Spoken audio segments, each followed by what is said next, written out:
अष्टजाम लीला का वर्णन और वाम शिष्य वार्ता। अष्टजाम लीला शांत से निषाद लीला में राधा गोविंद व्याकृतम निकुंज में शयन कर रहे होते हैं। सुंदर निकुंज की वह शैया, निकुंज कैसा है? लता पताओं से आवृत सुंदर दिव्य निकुंज। उस निकुंज के भीतर कमल दल की शैया। इस समय ग्रीष्म के काल में, ग्रीष्म काल में कमल दल की शैया बहुत ही सुंदर है, उपाधि है। सर्दियों में अलग शैया होती है। तो सुंदर कमल दल की शैया, चारों लताओं का जाल, पुष्पों का जाल, पहले पुष्पों का जाल फिर लताओं का जाल। अद्भुत निकुंज है। लता पता से तो निकुंज बनती है। आनंद चंपू में श्रीमद कवि कर्णपुरपाद ने कहा कुंज कैसे बनती है कि चार समान दूरी पे चार पेड़ हैं, किसी ने लगाया नहीं, अपने आप ये पेड़ उगे। अगर पूरा पश्चिम में पेड़ के भीतर कुछ जो जगह है 4 फुट है, तो इधर भी 4 फुट होगा। पूरब में, दक्षिण में, पश्चिम में, उत्तर में 4 पेड़ है। चारों पेड़ के बीच में जगह भी समान 4-4 फुट होगा। ऐसा उदाहरण है। और हर वृक्ष की दोनों वो तो लताएं होंगी। ये लताएं पेड़ों पर चढ़ गई, चढ़ करके ये 4 पेड़ है पास पास, तो स्वाभाविक है कि इनकी डालें एक दूसरे से मिले, शाखाएं परस्पर मिल जाती है, मिलकर के वो बीच की जगह ढक जाती है। इनकी शाखाएं बीच में ये काम करती है। कैसे? इनकी छत में जैसे पहले क्या होता, सोट लकड़ी के होते हैं, लकड़ी की उस पे छत बनती, इसके ऊपर कीचे की छत हम लोगों ने देखी हो।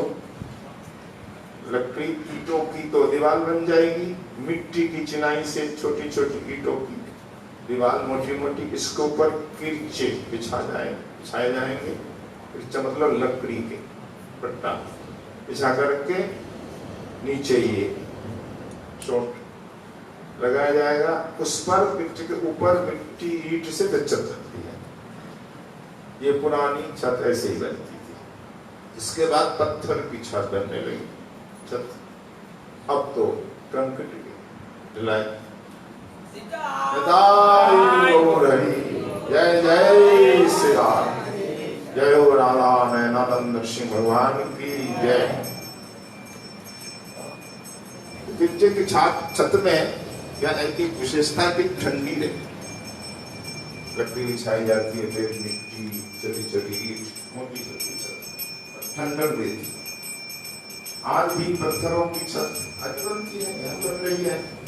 तो पत्थर आजकल तो लकड़ी नहीं, छोड़ के बदले में ये गटर डाल देते, गटर, और उसके ऊपर पत्थर पटाख करके मिट्टी जरूर डाल दी।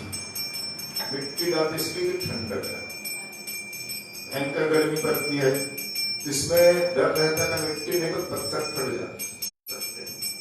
इसलिए आज भी जो ढलाई होती है ना फट जाती है, गर्मी झेल नहीं पाती। यहाँ के लिए तो पत्थर की छाती ठीक है, मौसम के अनुसार मिट्टी डाल देते हैं, ठंडक नहीं होती। इसके बाद फिर कटिया हो या माइट फिर से छत बन जाती है, सीमेंट रोड़ी आदि देकर। तो निकुंज की छत कैसे बनती है? ये 4 जो पेड़ है, इनकी शाखाएं परस्पर आपस में मिलती है, तो वो मानो ये सोट बन गए। और लताओं की जो शाखाएं हैं, टहनियां हैं, वो क्या बनी है? झोपड़ीनुमा। जो कच्चे मकान होते हैं ना, कैसे बनते? फूस की छत, झोपड़ी, तो लता पताओं से झोपड़ी सी। और एक मठ की आकृति, मठ जैसा शिखर होता है मंदिर में, ऐसी ही आकृति हो जाती है लता पताओं से। फिर ऊपर अपने आप कलश बन जाता है, पताका भी लता पताओं से। और कुछ लताओं की जो डालें नीचे लटकती है। 4 दरवाजे बन गए ना, 4 द्वार पे लताएं ऐसे लटकती है मानो ये पर्दा। लता है तो संगे पल्लव है, फूल है, स्तबक है, तो उससे क्या है एकदम ढक जाता है, द्वार, चारों द्वार ढक जाते हैं। लताओं पर हटाकर घुसना पड़ता है। ये तो बाहरी वर्णन हुआ। अब भीतर जाए, भीतर जो जमीन है एकदम मुलायम है, कोमल कोमल पत्तियां, फूल से वो जमीन बिछी हुई, एकदम कोमल सुगंधित।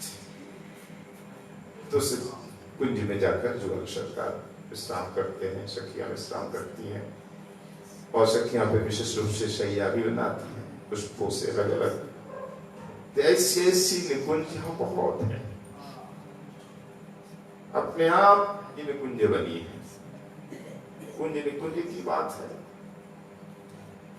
कुंज निकुंज का वृत्त और भीतर सुंदर गहन कुंज, चारों ओर घना जंगल भी है, लता पताओं का आवरण भी है। तो राधा गोविंद वृत्त निकुंज में शयन कर रहे हैं। निकुंज कोई छोटा, एकदम छोटी सी नहीं, बड़ी है। चारों वृक्ष लताओं का आवरण है। दरवाजे पे द्वार कैसा है, लताओं से ढकी हुई है, लता पताओं का जाल बना है, कोई पर्दा हटा करके घुसना पड़ता है। भीतर सुंदर कोमल शैया बनी हुई है कमल दल की, और शैया के चारों फूलों का जाल, जैसे पुलवंगे में होता है, फूलों का जाल बना दिया सखियों ने कि फूलों के बीच ही जुगल सरकार शयन करें, ताकि उनको शीतलता मिले और सुगंध दोनों मिले। और चारों लताओं का जाल है, लता के जाल, लता के जाल के भीतर पुष्पों का जाल, उसके भीतर पल्लव और कोमल कमल दल की शैया पर जुगल सो रहे हैं। और अलग अलग कुंजों में सखियां सो गई है। एक आध सहचरी किंकरी पलंग के नीचे भी सो रही, जुगल सरकार के एकदम निकट। इनको छोड़ के वो जाती है, इनका मन नहीं करता, हृदय नहीं करता उनको छोड़ के जाए। आधी रात में इनको कुछ आवश्यकता पड़े तो कौन सेवा करेगी।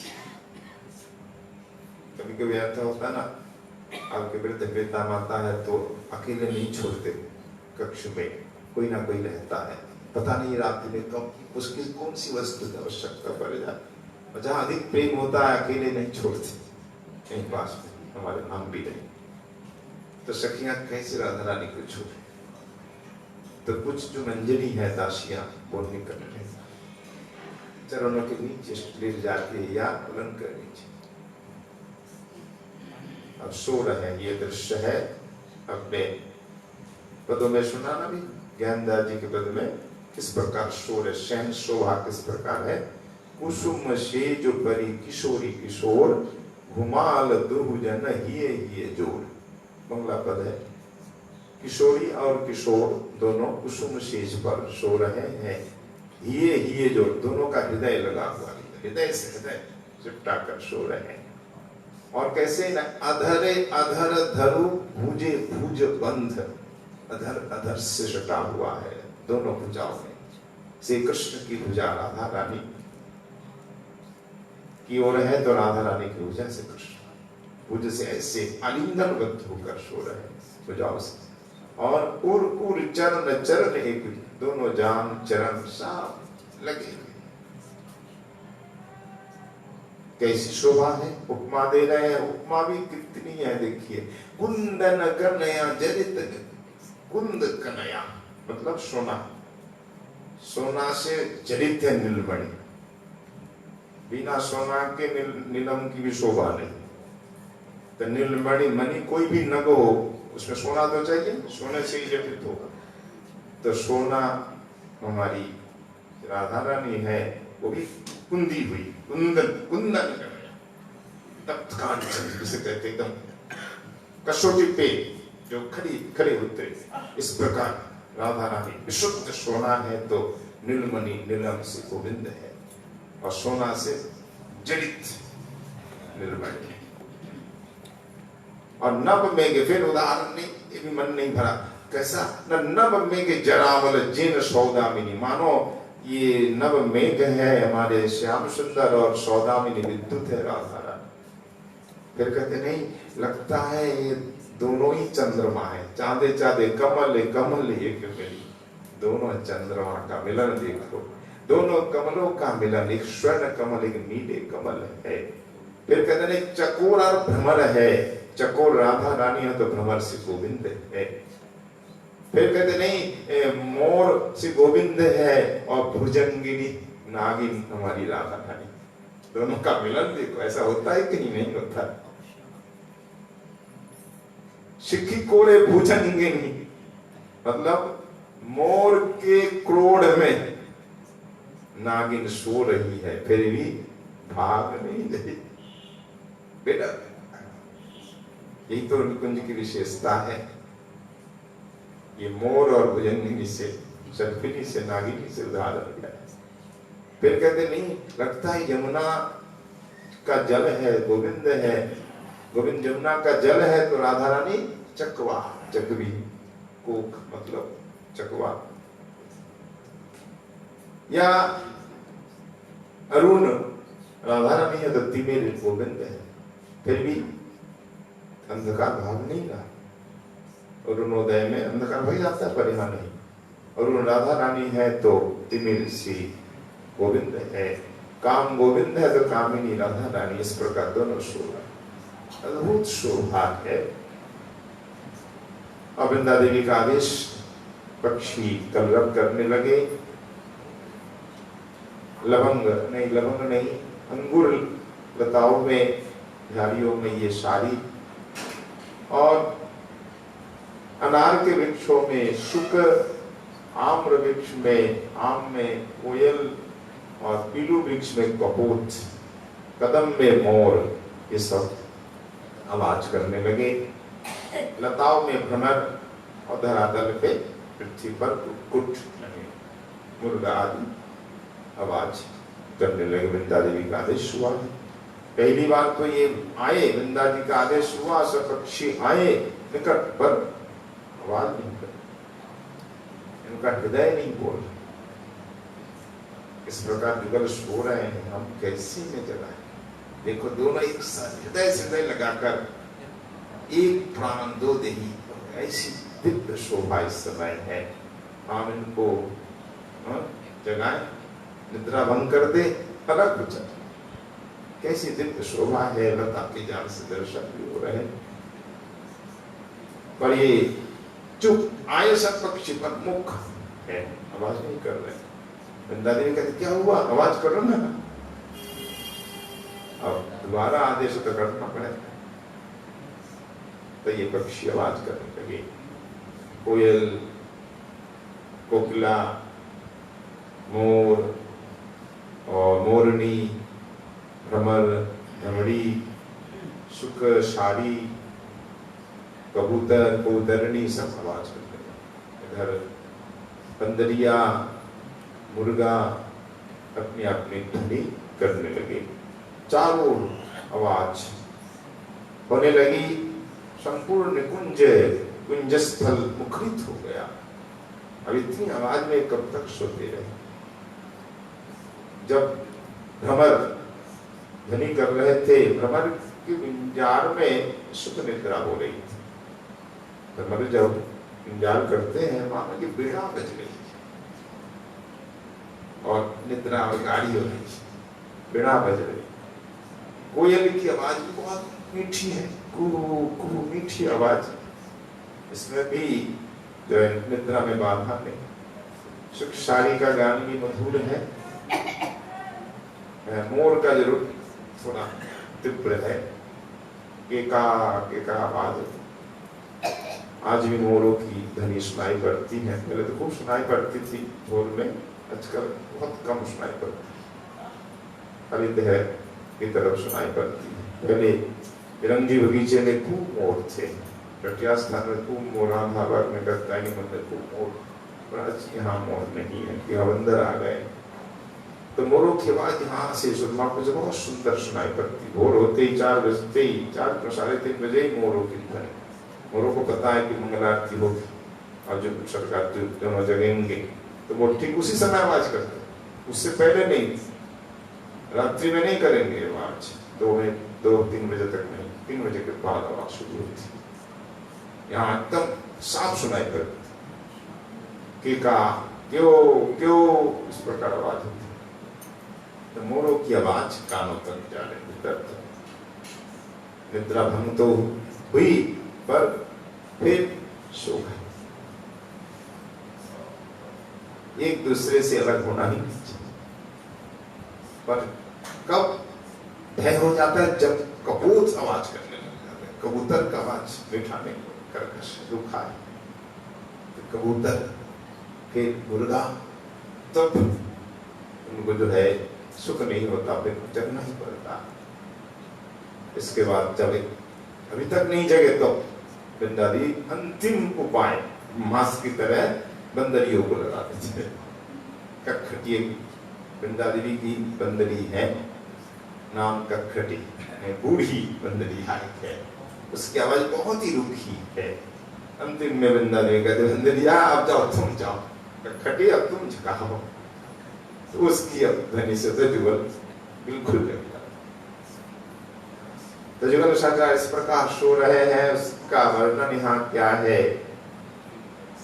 श्री कविराज जी महाराज ने, देखो राधा और गोविंद इनकी तुलना तो हो नहीं सकती है। राधा धैर्य रूपी पर्वत को,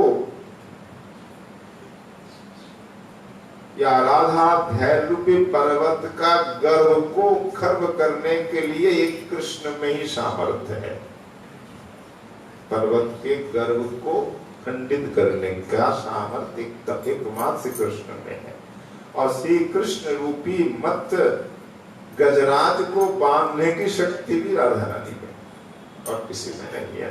कि राधा धैर्य धराधरो धृति विधौ के अन्नो कि अन्य समर्था बिना कृष्णम कृष्ण सुमत कुंजल वशीकारे अप्यलम श्रृंखला अन्नाका वृषभानुजामिह बिना धन्यामिते वात्रता के का किं समुदीरयन्ति शिखिनस्तो प्रभो प्रोधयन् बोधयन्तु प्रगे। शिखिनः यानी मयूरः बोधयन्त प्रगे निशा। शेष के समय में, शांत काल में ये मयूर जगा रहे हैं युगल सरकार को केका की आवाज से। समुदीरयन्ति केका, और ये केका कहकर ये कहना चाहते हैं, देखो राधा धैर्य धराधरो धृति विधौ, राधा रानी का धैर्य पर्वत की समान है। तो गर्व भी है, तो पर्वत का गर्व खंडन करने की सामर्थ्य किसमें है? कि अन्य कृष्ण के बिना है कोई त्रिलोकी में जो राधा रानी के धैर्य पर्वत को भी खंडित करे, स्खलित करे? कोई नहीं। राधा रानी को मोहित कोई नहीं कर पाए। श्री कृष्ण ने परीक्षार्थ नारायण बने। देखो तो सही, नारायण रूप में राधा रानी की आसक्ति होती कि नहीं? आज भी पेठा ग्राम है गिरिराज जी के पास, तो हाँ गोविंद चतुर्भुज हो गए, नारायण बने, पर राधा रानी आसक्त नहीं। गोपियां गई पहले, श्री कृष्ण को ढूंढते ढूंढते गोपियां गई तो दिखा रही इस तुनि पर नारायण बैठे हैं। तो सभी ने प्रणाम कह दी, नारायण देव प्रणाम है, आप आशीर्वाद दे कृपा करें कि हमें नंद नंदन शीघ्र शीघ्र प्राप्त हो जाए। एक एक सखियां जा रही है प्रणाम करती हुई। अंतिम में राधा रानी आई। राधा रानी श्रीमन नारायण के रूप में मोहित क्या होंगे? राधा रानी को देखकर नारायण ही कृष्ण बन गए। जैसे राधा रानी आई, प्रेम का प्रभाव देखो, क्या प्रेम की महिमा शक्ति। तो श्री कृष्ण ने बहुत प्रयास किए चतुर्भुज के रूप में दर्शन देने के लिए, पर राधा रानी के सामने एक नहीं चली उनकी, और जबरदस्ती यानी विवश होकर श्री कृष्ण को दोनों हाथ भीतर घुसाना, अपने आप मानो दोनों हाथ भीतर घुस गए और बंसी लेकर खड़े होने के लिए विवश। ये राधा प्रेम। बोलो राधा रानी की जय।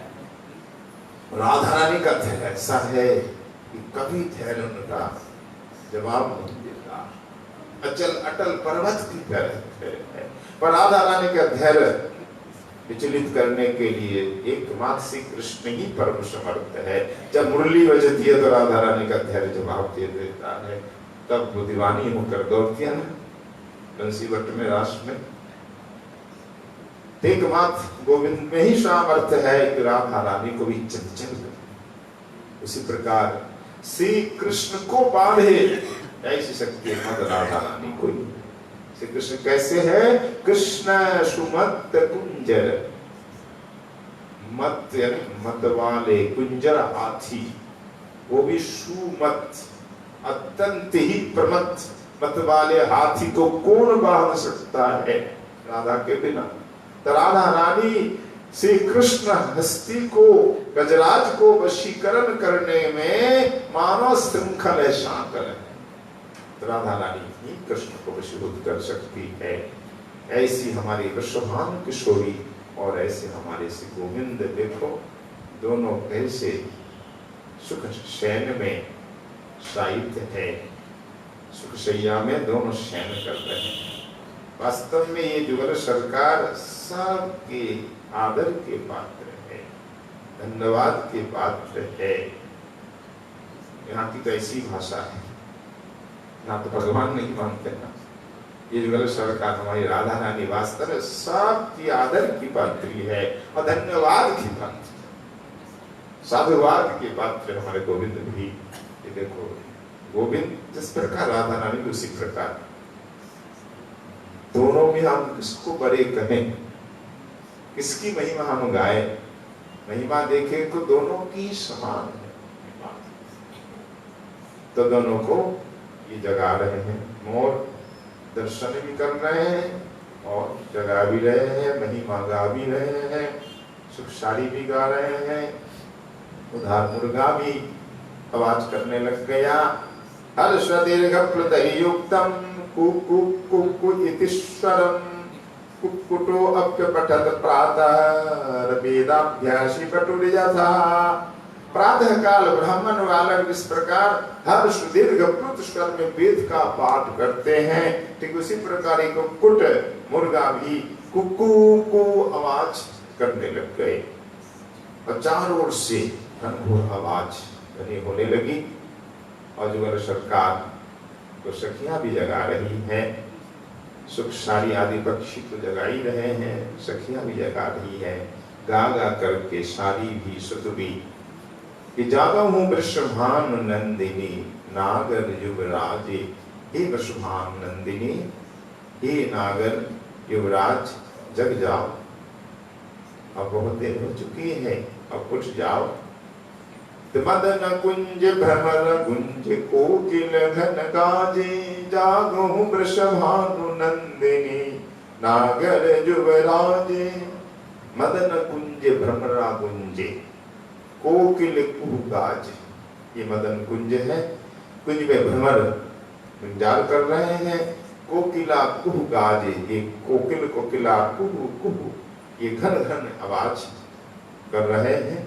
उधर प्रातः होने वाला है, पूर्व दिशा लाल हो उठी है।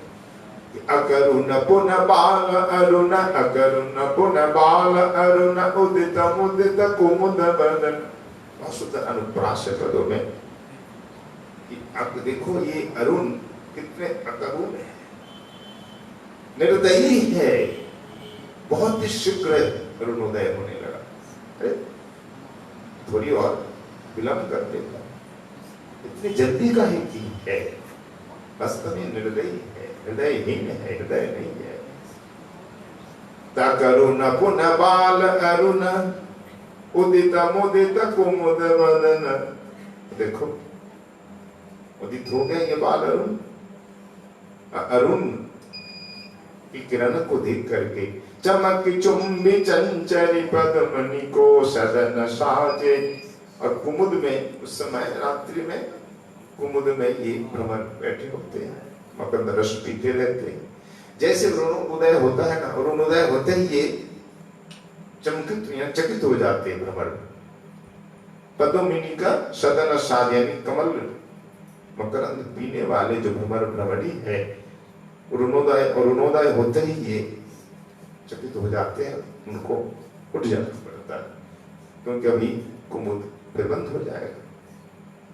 ठीक इसी प्रकार अरुणोदय हो रहा है और जीवन का सो रहे हैं, अब उनको भी अलग होना पड़ेगा। इस प्रकार दोनों निमग्न थे, रस निमग्न थे, पर आज ये दोनों अलग हो जाएंगे, होना ही पड़ेगा। चिकी जानी सजनी रजनी भोर घु घुसत घु घन घुसत घोर।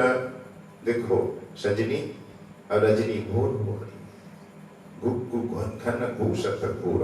ये कबूतर जोर जोर से आवाज करने लग गए हैं, इनकी आवाज ही कर्कश है, कठोर है। जगत यामिनी जित दामिनी कामिनी कुल लाजे। फुकरत हत शोक कूक जागब अब सबहु लोक। सूक सारिक पीक काकलिनि धुवन भरि काजे। तो ये सुक सारी पीक आदि शब्द धुवन में आवाज करने लगे कि आप अब जग जाओ, नहीं तो ये गोकुल की ये सब लोग जग जाएंगे, क्यों भोर हो रही है। तो गणित ललित बसन साजे मणियुत बेणी फनी विराजे। राधा रानी गोविंद के दोनों के ही बसन गलित है यानी विगलित है, और मणियुत बेणी फनी विराजे। सुंदर राधा रानी के बेणी है, मणियों से सुंदर गुथी हुई है। तो बेणी जैसा बेणी लग रही, कैसे फणी विराज, फणी की तरह। तो ऊंच कोरक ऊंच चोरक कूच जोरक माझे। जगहु वृषभानु नंदिनी मोहन जुबराजे। मदन कुंज भ्रमर गुंज कोकिला घन खाजे। हे वसुभानु नंदिनी, हे मोहन युवराज, अब जग जाओ। तो उस मदन कुंज में भ्रमर भ्रमरी कोयल आदि गाजे यानी आवाज करने लगे। राधा रानी और गोविंद किस प्रकार सो रहे हैं। न तरित जलित जलद कांति दूहि सुखे सुतल राति। तरित जलित जलद कांति, तरित विद्युत राधा रानी है और जलद मेघ से गोविंद है। तो दोनों सुख सुति मात रहल माती, दोनों मत हो रहे हैं शयनशैया में। जिनी भादर रस बादर परमादर सेज। सेज शैया कैसी है, परम दिव्य है, रस की वर्षा हो गई। किस प्रकार, जिनी भादर रस बादर। भाद्रपद में जिस प्रकार बारिश होती है, यहाँ तो भादों में ही अधिक बारिश होती है, तो भाद्रपद की बारिश की तरह रस की वर्षा हो गई। इसमें कुंज में अपूर्व वर्षा हो रही है, और जुगल विद्युत और मेघ की भांति शोर है। तो सखी जगाओ, अब जुगल को जगा, कब तक सोते रहेंगे। क्योंकि राधा रानी इस ब्रज कुल की एक उच्च कुल की बेटी है, वसुभानु किशोरी। अब उन्हें इस प्रकार कुंज में नहीं सोना चाहिए था कि देर तक, नहीं तो लोग जान जाएंगे तो लज्जा होगी। तो बरज कुलज जलज नयनी घुमल बिमल कमल बयानी। तो राधा रानी कौन है, बरज कुलज जलज नयनी, ब्रज कुल की कमल नयनी, जलज कमल कमल नयनी, घुमल बिमल कमल बयानी। देखो बिमल कमल उनका जो मुखार बिंद है, नेतृत्व है, दिव्य शोभा है। कृत लालिश भुज बालिश आलिश नहीं त्याजे।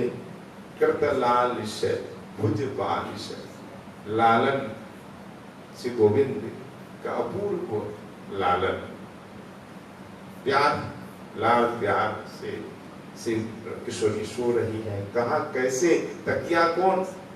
कृत लालिश भुज बालिश, राधा रानी गोविंद की भुजा पर सर दे के सो, भुजा ही तकिया।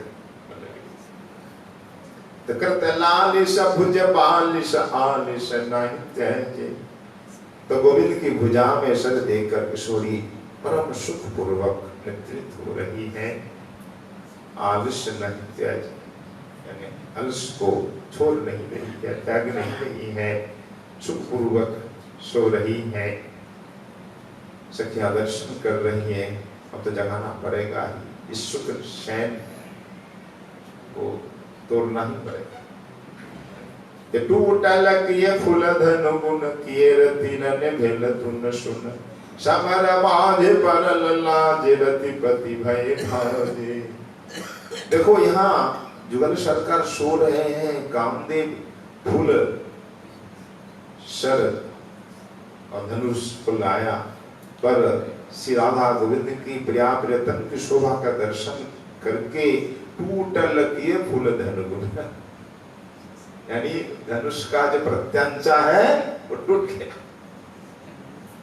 कामदेव भी मूर्छित हो गए। रतिपति फेल तून सुन, अंत में रतिपति कामदेव का तून क्या है, जिसमें बाण रखते हैं ना, तून बोलते हैं ना, वो तून सुन हो गया। एक भी बाण नहीं रहा उसके पास, सब प्राण खत्म हो गया। अंत में धनुष ही टूट गया, धनुष का प्रत्यांचा टूट गया।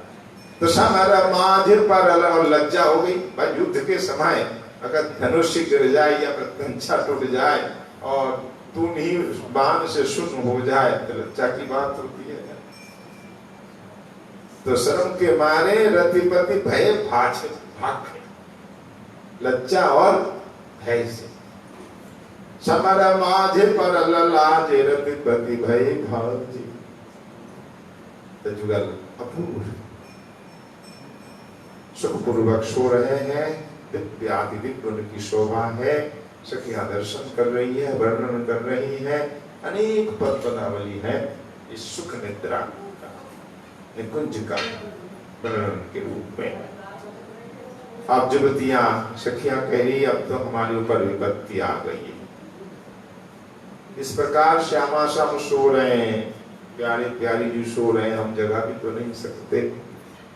अगर नहीं जगते हैं तो हमारे ऊपर विपत्ति है। गुरुजन आने वाले घर में जब देखेंगी यशोदा मैया लाला ना आए, वो आएंगी नहीं लौटने। जब उधर देखेंगे सुहान जी और किरत मैया की लाली राधा रानी घर में नहीं, या जटिला कुटिला जब जॉब में रहती है, कभी परेशानी भी तो रहती है, तो बहू कहाँ गई, ढूंढने आ जाएगी। ये विपत्ति नहीं है। विपत्ति परल युवती वृंद, विपत्ति परल युवती वृंद, गुरुजन जागी कह विबंद। हरष निरश जगदानंद, हरष विरस जगदानंद, रसवती रस राजे। रसवती हमारे राधा रानी रसरासी गोविंद है। तो जगदानंद जी पद करता कह रहे हर्ष विर आनंद भी है और दुख भी है, एक साथ दोनों। क्यों विपत्ति आ पड़ी है। गुरुजन जग जाने जगेंगे, जग जाएंगे और हमें क्या कहेंगे, गाली देंगे ना। कह भी मंद, गुरुजन जागी कह भी मंद, ये विपत्ति हमारे लिए है। सखिया आनंद और दुख दोनों में उनका हृदय मानो विमल हो रहा है, आनंद भी और दुख भी। अब बात हो करके राधा रानी को जगा रही है सखियां। सुखसारी पक्षी भी जगा रहे हैं। सुखसारी जगाते ये विश्व प्रसिद्ध एक पद है। विद्यापति का नाम दिया गया है पर विद्यापति का नहीं लगता, क्योंकि शब्द तो बंगला ही है।